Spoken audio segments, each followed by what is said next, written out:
ஓட்டுக்கு பணம் கொடுக்கிற அந்த திட்டத்தை அவர் அடுக்கடுக்கா சொல்லிட்டு வந்தாரு. அவர் கருணாநிதி, நம்முடைய முன்னாள் முதல்வர் கருணாநிதி பத்தி அடுக்குமுறையில் சொல்லிட்டு வந்தாங்க.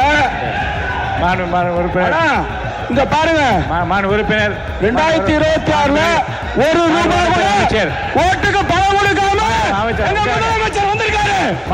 பணம் கொடுக்காம என்னுடைய காஞ்சிபுரம் சட்டமன்ற தொகுதியில 1500 ரூபாய் ஓட்டுக்கு ரூபாய் கொடுக்கல. எங்களோட ஆட்சி வந்திருக்கும் என்று சொன்னால் நாங்கள் 2000 ரூபாய் தருவோம் என்று சொன்னோம். வந்திருந்தால் கொடுத்திருப்போம்.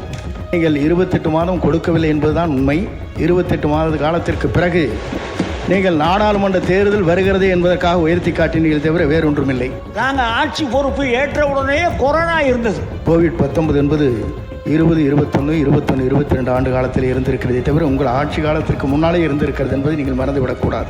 கொரோனா காலத்தில் கை கொடுக்க கூடாததா என்று சொன்னார்களே தவிர மகளிர் உரிமை தொகையை கொடுக்க கூடாது என்று சொல்லவில்லை.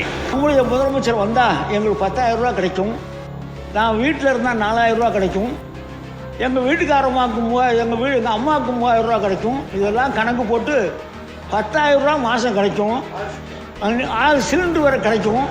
நீங்கள் வந்தால் கொடுப்பீங்களா? அதுக்காக தான் ஓட்டு போட்டோம்னா 10,000 கிடைக்கும், 4000 கிடைக்கும் என்றெல்லாம் சொல்லி எப்போது கிடைக்கும் என்று நாங்கள் ஆசைப்பட்டு ஓட்டு போட்டோம் என்று சொன்னார்கள். உங்களுக்கு ஓட்டு போடாத காரணமே பட்டா கொடுத்தீர்கள், ஆனால் இடமில்லை என்றுதான் மக்கள் கேட்டுக்கொண்டிருக்கிறார்கள். நாங்கள் கொடுத்தது 27,000 பட்டா. முன்னாள் அமைச்சர் அவர்கள் ஒத்துக்கொண்டார்கள், அதற்கு நன்றி. உங்கள் சத்யாவில் இப்பொழுது ஆடி அதிரடி தள்ளுபடி. எங்களோட ஆட்சி வந்திருக்கும் என்று சொன்னால் நாங்கள் 2000 ரூபாய் தருவோம் என்று சொன்னோம். வந்திருந்தால் கொடுத்திருப்போம்.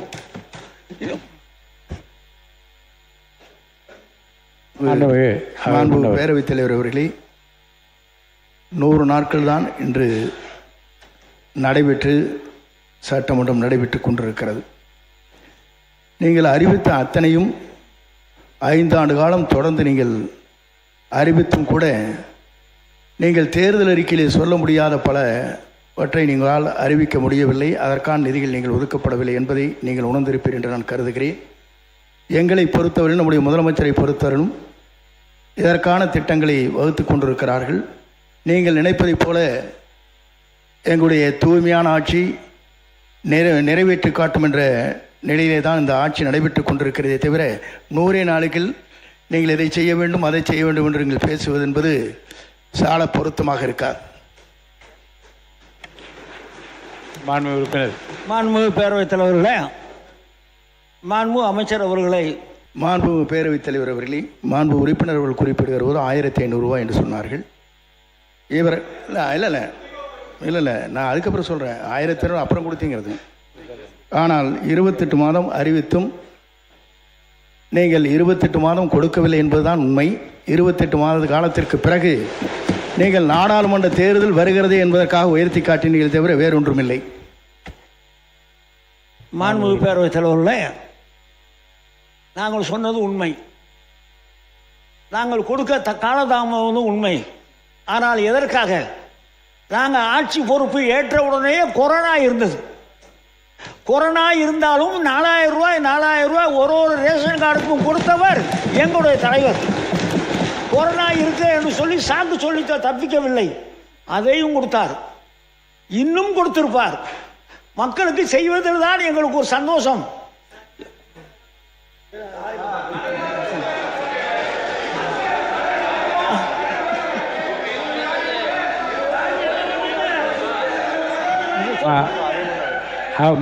முன்னவர் மாண்புமிகு பேரவைத் தலைவர் அவர்களே, மாண்புமிகு அமைச்சர்கள் குறிப்பிடுகிற போது கொரோனாவை பற்றி சொன்னார்கள். கொரோனா தொற்று நோய் என்பது கோவிட்-19 என்பது 20, 21, 21, 22 ஆண்டு காலத்தில் இருந்திருக்கிறதே தவிர உங்கள் ஆட்சி காலத்திற்கு முன்னாலே இருந்திருக்கிறது என்பதை நீங்கள் மறந்துவிடக்கூடாது. பள்ளிக்கல்வித்துறை அமைச்சர் பேசி.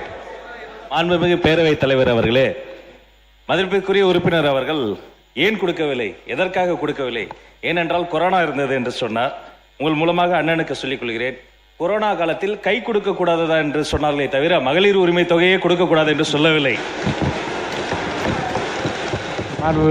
மாண்புமிகு பேரவைத் தலைவர்களே, கொரோனா காலத்தில் அரசினுடைய நிதி நிலைமை எப்படி இருந்தது என்பதெல்லாம் நீங்கள் அறியாத ஒன்று ரகசியம் அல்ல. அந்த கஷ்டத்திலே கூட 4000 ரூபாய் வழங்கினார்கள். எங்களுக்கு என்ன பிரச்சனை என்று சொன்னால், எங்கள் பக்கத்தில் இருக்கால போய் நீ ஏன் எங்களுக்கு ஓட்டு போடலை, நாங்கள் உங்களுக்கு நிறைய செஞ்சுருக்கோமே, எங்கள் தலைவர் இதெல்லாம் பண்ணியிருக்காரு அப்படின்னு சொல்லும்போது என்ன சொல்லிட்டாங்க, நம்முடைய முதலமைச்சர் வந்தால் எங்களுக்கு 10,000 ரூபா கிடைக்கும், நான் வீட்டில் இருந்தால் 4000 ரூபா கிடைக்கும், எங்கள் வீட்டுக்காரம்மாவுக்கு எங்கள் அம்மாவுக்கு 3000 ரூபா கிடைக்கும், இதெல்லாம் கணக்கு போட்டு 10,000 ரூபா மாதம் கிடைக்கும், 6 சிலிண்டர் வரை கிடைக்கும், நீங்கள் வந்தால் கொடுப்பீங்களா, அதுக்காக தான் ஓட்டு போட்டோம். நாங்கள் அதில் ஏதாவது ஒன்று வருவான்னு நான் தேடி தேடி பார்த்தோம். பொது பட்ஜெட்டையும் பார்த்தோம். நாங்கள் மக்கள் மத்தியிலே கொள்கையை சொல்லி கொஞ்சம் இருங்க நான் பேசிக்கிறேன், நான் ஒன்றும் சொல்லலையே, கொஞ்சம் சண்டை ஓடலையா, இருங்க நாங்கள் இது கொஞ்சம் நான் பேசிக்கிறேன், ஒன்று நான் இதை சொல்லு. ஒரே ஒரு நிமிஷம். மாண்புமிகு வனத்துறை அமைச்சர் அவர்கள். மாண்புமிகு பேரவைத் தலைவர் அவர்களே, அவர் உறுப்பினர் அவர்கள் அடுக்கடுக்காக சொல்கிறாங்க, திருமங்கலம் ஃபார்முலா இருந்து 2026 வரைக்கும் அதாவது ஓட்டுக்கு பணம் கொடுக்குற அந்த திட்டத்தை அவர் அடுக்கடுக்காக சொல்லிட்டு வந்தார். அவர் கருணாநிதி, நம்முடைய முன்னாள் முதல்வர் கருணாநிதி பற்றி அடுக்குமொழியில் சொல்லிட்டு வந்தாங்க. இங்க பாருங்க, உறுப்பினர் 2026 ஒரு ரூபாய் கூட ஓட்டுக்கு பணம் கொடுக்காம முதலமைச்சர் வந்திருக்காரு. வனத்துறை அமைச்சர் பணம் கொடுக்காம என்னுடைய காஞ்சிபுரம் சட்டமன்ற தொகுதியில 1500 ரூபாய் ஓட்டுக்கு ரூபாய் கொடுக்கல. வனத்துறை அமைச்சர் உட்காருங்க. மாண்புமிகு முதலமைச்சர் அவர்கள் லஞ்சம் இல்லாமல் நல்லதே செய்து கொண்டிருக்கிறார். வனத்துறை அமைச்சர் உட்காருங்க. அவர் பேசிய அவர் குற்றச்சாட்டு சொல்லி அவைக்குள் நீக்கப்படுகிறது. உட்காருங்க, சொல்லியாச்சு. உட்காருங்க.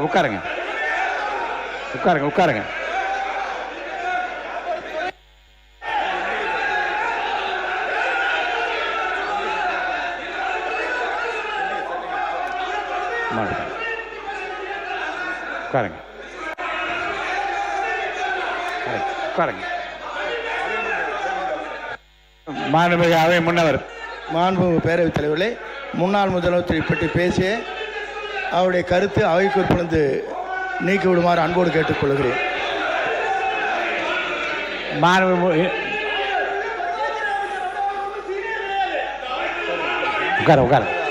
உட்காருங்க. மாண்புமிகு உட்காருங்க. நீக்கிட்டேன். அவை குறிப்பில் நீக்கியிருக்கேன். உட்காருங்க. மாண்புமிகு உறுப்பினர் பேசுங்க. இனிமேல் குறுக்கீடுகளுக்கு சம்பந்தப்பட்ட உட்காருங்க, சொல்லிடுறேன். உட்காருங்க. எதிர்கட்சி கொறடா ஒன்று உட்காருங்க. நீங்கள் சொல்லிடுங்க. உட்கார உறுப்பினர் பேசுங்க. இனி உறுப்பினர் பேசுகிற போது குறுக்கீடுகளை தவிர்த்து அவர் பேசி முடிந்த பிறகு விளக்கங்களை பெறலாம். உறுப்பினர் மட்டும் பேசுங்க. உட்கார சொல்லிட்டேன். நான் தான் விளக்கம் சொல்லிட்டேன். உட்காருங்க. இதை பற்றி விளக்கம் சொல்லிட்டேன். உட்காருங்க. நான் சொல்லிட்டேன்ல, அதே விளக்கத்தை நான் சொல்லிட்டேன். உறுப்பினர் பேசி முடித்த பிறகு சம்பந்தப்பட்ட துறை சார்ந்த அமைச்சர்கள் பதில் சொல்லலாம். அது வரைக்கும் குறுக்கீடு இல்லாமல் உறுப்பினர் பேசும்படி கேட்டுக்கொள்கிறேன்.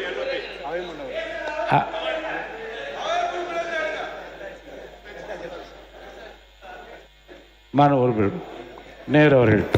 மாண்புமிகு பேரவைத் தலைவர் அவர்களே, மாண்புமிகு பேரவைத் தலைவர் மிக அருமையாக இந்த சபையை நடத்தி கொண்டிருக்கிறீர்கள். அமைச்சர்கள் பதில் சொல்கிற போது திராவிட முன்னேற்ற கழகத்தை பற்றியும் திமுக தலைவரை பற்றியும் அவர்களுக்கு என்ன மனதில் பட்டதோ அதை சொல்கிறார்கள். நீங்கள் அது தவறு என்று சொல்லி நீக்குகிறீர்கள். ஆனால் நேரடியாக லைவ் போய் கொண்டிருக்கிறது. அந்த காலத்தில் லைவ் நேரடியாக கண்ட்ரோலில் இருக்கும், பத்திரிகையெல்லாம் வராது. இப்போ நீங்கள் நீக்கலாம் பத்திரிகையில் தான் வராது. மேலும் காலையிலிருந்து வனத்துறையை பற்றி அவ்வளவு பெரிய விவாதங்கள் நடைபெற்றது. வனத்துறை அமைச்சர் அப்போது வாயை திறக்கவில்லை. சம்பந்தமே பண்ணால் பெரிய இருக்கிற எங்களை விட சீனியர் செங்கோட்டையன் எனக்கு முன்னால் சட்டமன்றத்துக்கு வந்தவர். அவருடைய துறையிலே அவர் தலைவருடைய பெயரை சொல்லி இப்படியெல்லாம் பேசுவது என்ன நியாயம்? அப்படி பேசுகிற போது மீண்டும் இவர்களும் பேசினால் நீங்கள் சபையை எப்படி நடத்த முடியும் என்பதை தெரிவிக்க.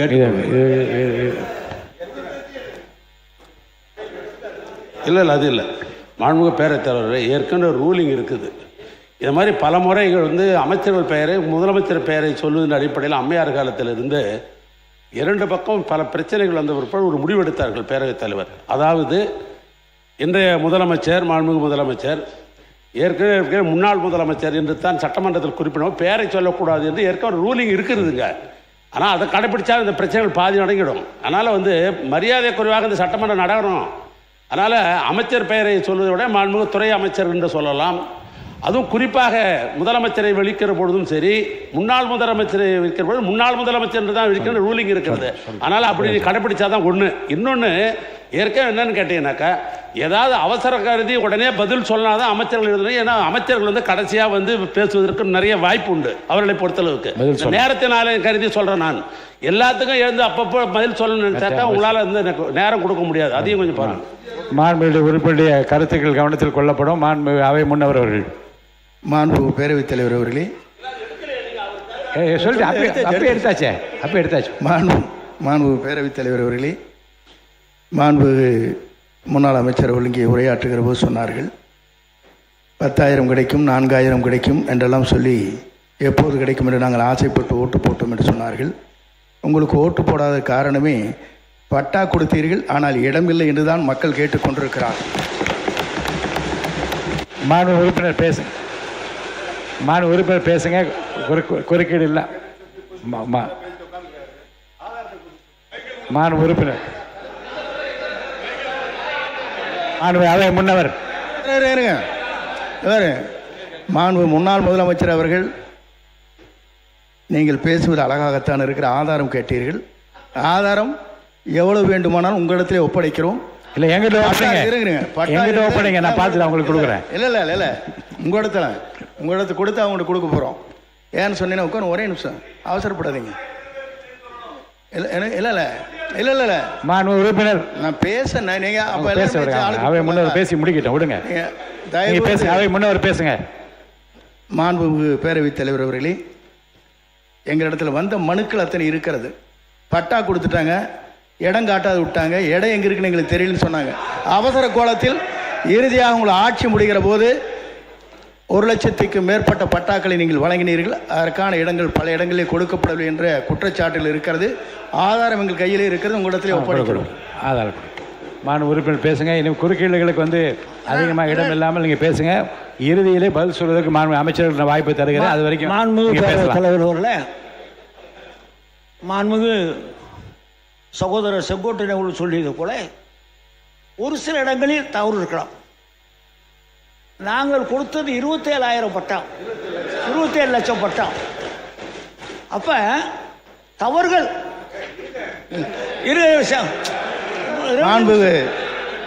மாண்புமிகு முன்னாள் அமைச்சர் அவர்கள் ஒத்துக்கொண்டார்கள், அதற்கு நன்றி.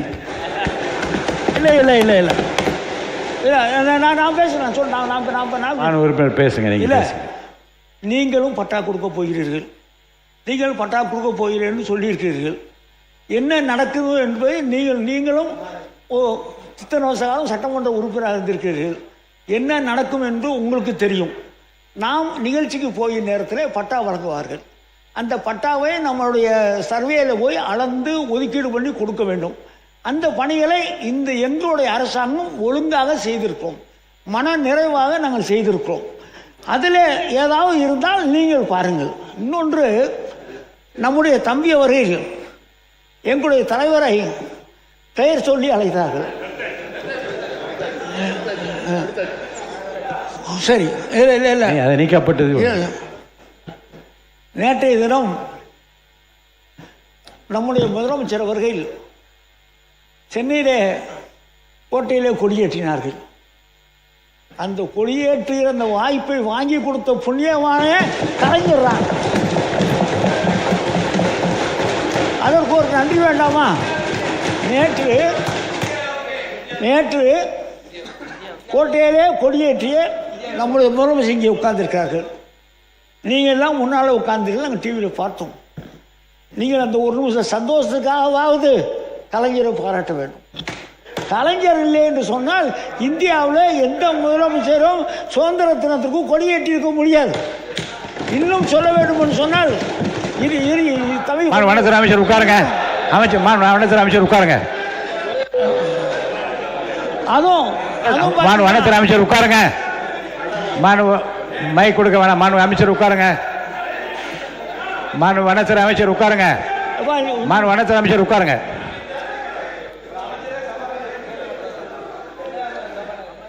உறுப்பினர்